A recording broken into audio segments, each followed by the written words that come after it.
সিঙ্গাপুরের বুক জুড়ে ছড়িয়ে আছে এমন কিছু জায়গা যেখানে ইতিহাস আর প্রকৃতি হাত ধরাধরি করে চলে।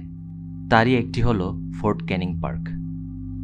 শত বছরের ইতিহাস, ঔপনিবেশিক আমলের স্মৃতি আর সবুজে ঘেরা পরিবেশ সব মিলিয়ে এটি সিঙ্গাপুরের অন্যতম ঐতিহাসিক ও শিক্ষামূলক ভ্রমণ কেন্দ্র। আজকের ভিডিওতে আপনাদের নিয়ে যাব এই ফোর্ট ক্যানিং পার্কের ভেতরে, বিশেষ করে দেখব এর অন্যতম আকর্ষণ র্যাফেলস গার্ডেন।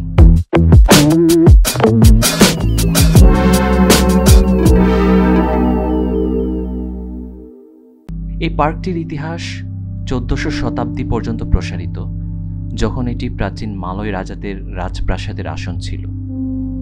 ঔপনিবেশিক আমলে এখানেই স্যার স্ট্যামফোর্ড র্যাফেলস তার সরকারি বাসভবন নির্মাণ করেছিলেন।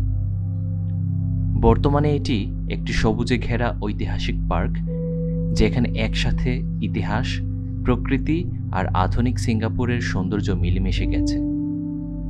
ফোর্ট ক্যানিং পার্কে প্রবেশ করলে সিঁড়ি বেয়ে উপরের দিকে উঠতে হয়। উপরে উঠেই চোখে পড়ে র্যাফেলস গার্ডেনের সাইনবোর্ড।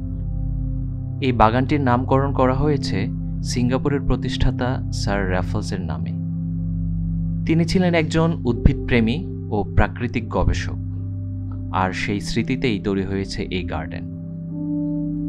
র্যাফেলস গার্ডেনের বিশেষত্ব হল এখানে বিভিন্ন ধরনের গাছপালা সংরক্ষিত আছে এবং প্রতিটি গাছের পাশে তথ্যফলক দেওয়া আছে।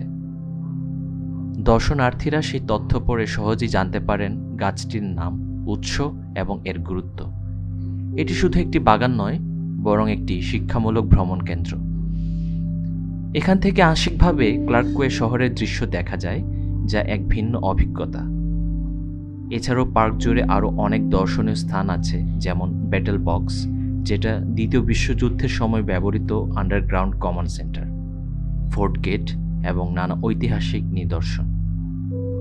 আমি সময় স্বল্পতার কারণে সবকিছু ঘুরে দেখতে পারিনি, তবে প্রায় 1 ঘন্টা ধরে হাঁটাহাঁটি করে প্রকৃতির মাঝে সময় কাটালাম।